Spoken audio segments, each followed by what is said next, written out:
In this episode, Indy wraps up the season at Laguna Seca, the WEC races in Fuji, and some classic NASCAR racing at Kansas. Welcome to episode 267 of the We Are Auto Show. What's up, Derek? Mr. Michael Rao, over the past weekend, there was some open-wheel racing and some closed-wheel racing. But let's kick it off with some open-wheel racing. Okay, which series? Indycar was over in their season finale at Laguna Seca. Yes, where the week prior wrapped up some GR Cup racing on iRacing. Fantastic racetrack out in California, kind of deserty climate, but has good undulation, has the corkscrew, has good passing zones, very defined track limits. I really like Laguna Seca. Laguna Seca is one of my favorite West Coast tracks. I'm going to just say it. Is there any better? No. No, there's no better. It is the best West Coast track by a long shot. It's fantastic. Yeah, it's fantastic.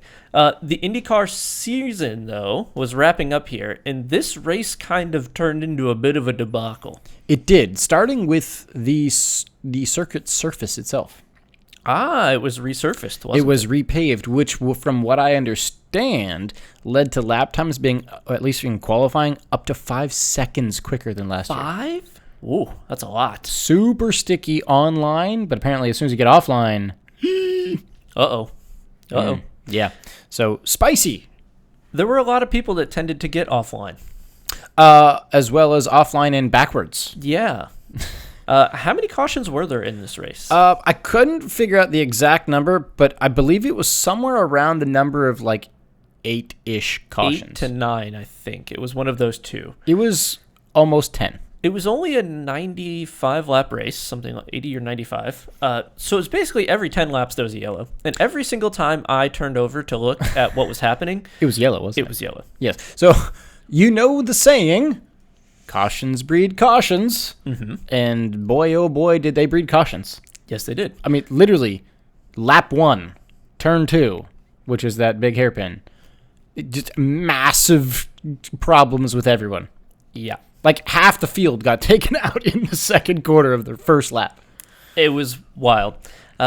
Didn't make for the best of racing as far as entertainment goes, but I will say, when there were green flag runs for the limited racing that happened, it was pretty darn good. There was a lot of side-by-side. There were people dive-bombing left and right.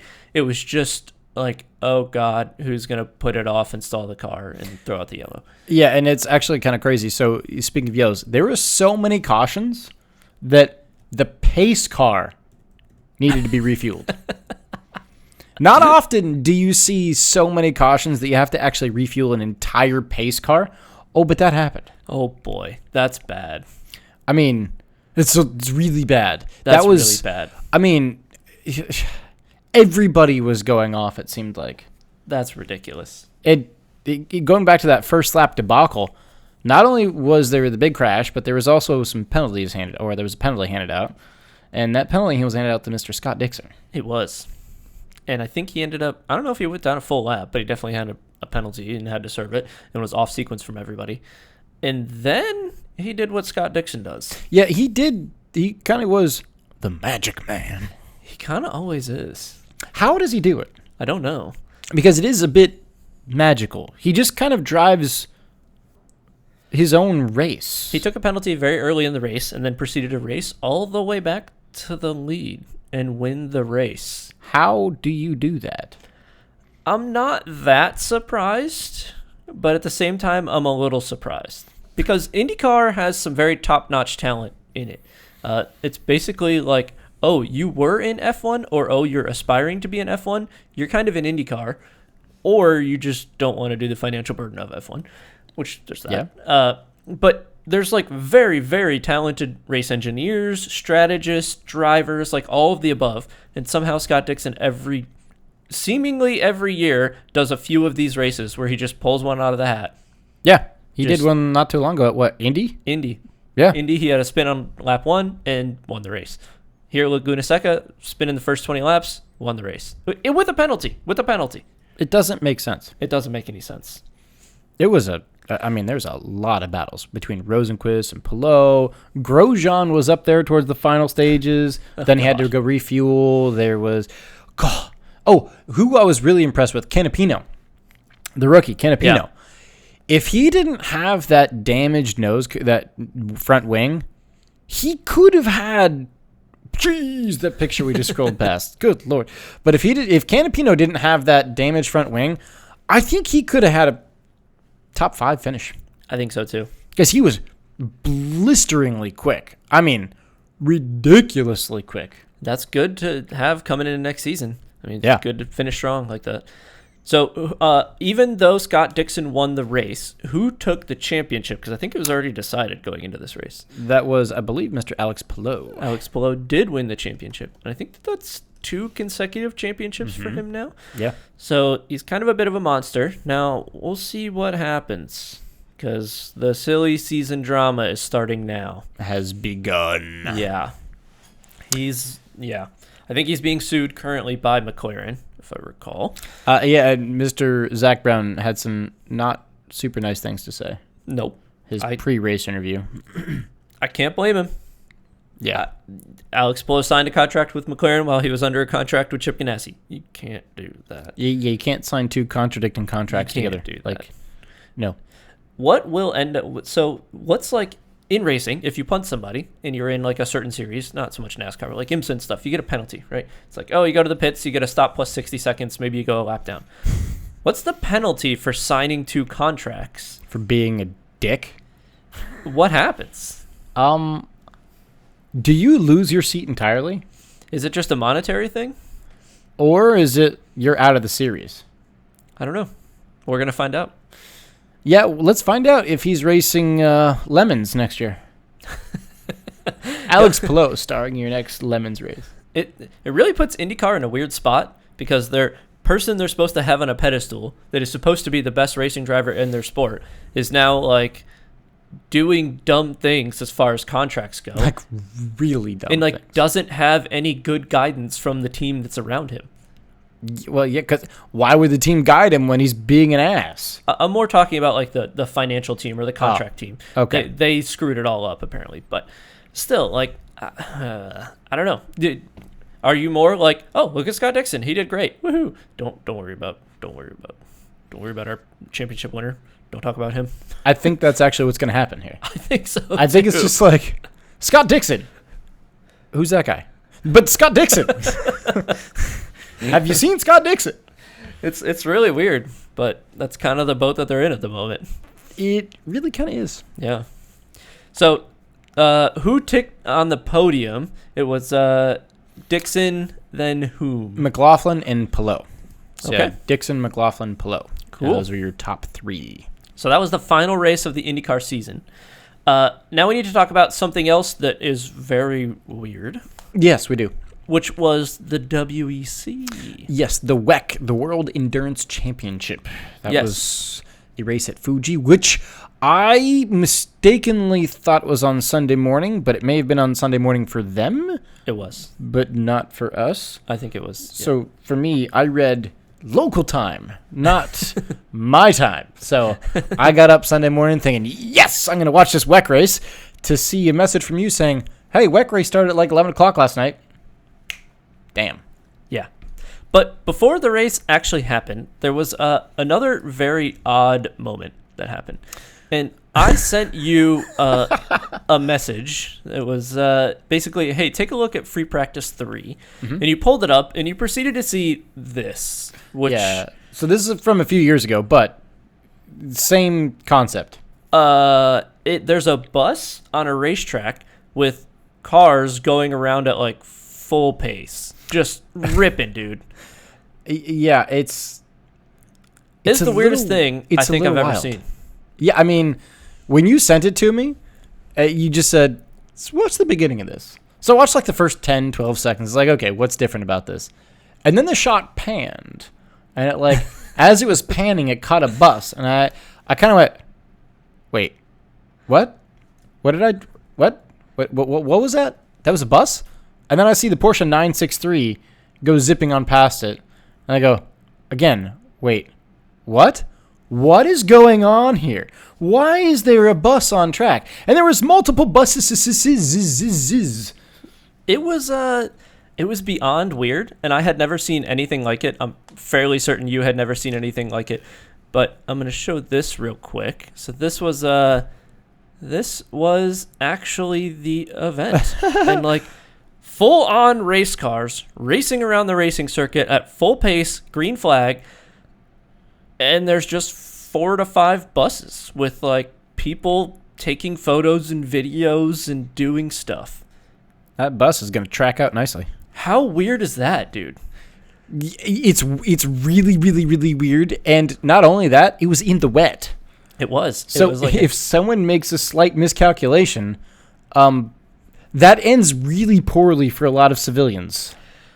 Nobody did. Apparently, this is not the first time that they've done this. They've been doing this for a couple years now, and I didn't know this until this race. But yeah, they do I think that they call it a safari, like WEC safari, and they just bring people. Apparently, you can bid on tickets for it, or you can put your name in a pool to bid on tickets for it, and you can go in these buses. And for I think the first 10 minutes of FP3. They had cars on track. It was not technically FP3 yet. It was just the safari portion of it. And they said, go full pace. Don't crash into the buses, but like use it as a practice session. And then they brought all the buses in, and then they went full hour-long FP3. It's funny because you since showed me some of the content from the people that are on those buses. That's so cool. I want to do that so bad. Footage from onboard the bus. You know how you see if you ever go to a race and you happen to be there early enough that it's like the Thursday practice or the Wednesday practice, you'll see camera cars go out with race cars, and you'll have a race car behind like a minivan with the hatch open, and the hatch will have a camera guy just with a camera. And whenever you see the commercials of the race cars on track, that's what they're filming right there. Yeah, it was very much like that. Yeah, it was the bus is on track, and if you were just stuck your camera phone out the window, it looked like you were doing a camera car shot with real race cars at real racing speed. Yeah, it looks like you're taking like an advertisement for that Porsche RSR or Vyron Dames followed by the Corvette. Mm-hmm. So cool. It was very cool. I would love to do it. I don't think they're going to do it in the U.S. It seems very dangerous. It does seem dangerous. But they do it over in Japan. Pretty wild. I guess we need to move to Japan then, don't we? Yeah, it was neat. This race did kick off with a bang. Did you happen to see the opening corner? No. Oh, if you get to watch the replay of it, they were 6 wide going into turn 1. And then I think that there was 12 or 14 prototypes, the top class. They don't call them GTP, they call them LMDH, I believe. No, they call them Hypercar. Oh, sorry, Hypercar, you're right. I even get confused. It's that bad. There were 6 wide hypercars going into the first corner, and at least over half the field ended up going off as cars were bumping and banging and smashing into each other. And it was just a pack of cars go in, they all go off the track, and then they all come back on the track. It was kind of funny. It did make for some relatively exciting racing. It is the WEC as of right now. Toyota kind of is doing really good again. I don't like that. Nope. Porsche had a good run, I will say. I think they were P3 most of the race. Oh, they didn't finish P3. The race. No, they didn't finish P3. There was one moment where the WeatherTech Porsche, I don't remember who, the Proton car, I think, they had a seatbelt come. Seatbelts have like the clasp where they all do the 5-point harness thing in a race car. It was the mounting to the seat or the mounting to the chassis broke off, and they couldn't belt the driver in. What? Yeah, it was the weirdest thing. They just like struggled to belt the driver in for about 2.5 minutes. Eventually put the car up on jacks, brought it back in, and like had to go in there and like either weld on something or clip on something or fix something that was like physically broken in the seatbelt system. They couldn't belt the driver in. It was the weirdest thing. That's not good. No, it was a really odd failure. And they were doing relatively well until that point. Yeah. Odd. I don't know. Other than that, there was some good racing. It's the WEC. There's a lot of traffic. There's a lot of moments where you've gained on people and then you fall back because traffic management. Peugeots looked like they were struggling a little bit. The Porsches looked good. The Cadillac had a moment where it managed to strip its wheel nut off and remove the wheel, and like, yeah, that was the end of them. Nice. Toyota kind of dominated, though. Yeah. What was the podium? Toyota, Ferrari, Peugeot. Interesting. Ferrari did look decent. Is this the final race of the season, I think? I believe it might be for the Hold WEC. on. Okay. Hold on. While you look that up, the GT racing in general was also pretty good. I think Corvette did fairly well, but I don't have the results pulled up at the moment. There's one more race. Bahrain, the 8 hours. Okay, Bahrain. And that's the 4th of November. Cool. Then I don't think that the championship is locked up yet. I think that Toyota is probably in the lead, if I had to guess. But we'll see what ends up happening in Bahrain. I'm glad that it probably will come down to a final race, which is what everyone wants to see. Nobody wants to see Max dominate the whole season. Mm-hmm. But yeah, the WEC, it's entertaining racing. If you get a chance, go back and watch Free Practice 3 and go watch the Safari. The Safari. Because it was weird. I want to do the Safari. I do too. It looked awesome. Looked fantastic. So let's kick it over to some NASCAR, because they were over at Kansas doing their racing stuff. They were at Kansas. Kansas. And I think that's a 1.5 to 2 mile oval. It's a very classic NASCAR track where you can run any lane you want. And they tend to run like 7 different lanes, which is great to watch because they're all side by side or front to back. And then they all get into a corner and fan out to 1,000,000 wide. And then they all come back when they get to the straightaways. It's kind of fun. It's a cool NASCAR thing. This track was a bit interesting because everyone seemed to be having tire problems. And I don't know if this was a tire manufacturing problem or if this was a teams running the tire pressures too low or the ride heights too low or like the bump stops too low. I don't know. But it seemed like every time they were getting close to the end of a fuel run, someone's tire would let go and they'd be in the wall and lose it and bring out the yellow, which can happen at these 1.5 ovals, especially if NASCAR does allow them some leniency on the tire pressures or like they don't set the boundaries correctly. It kind of feels like that's maybe what happened here.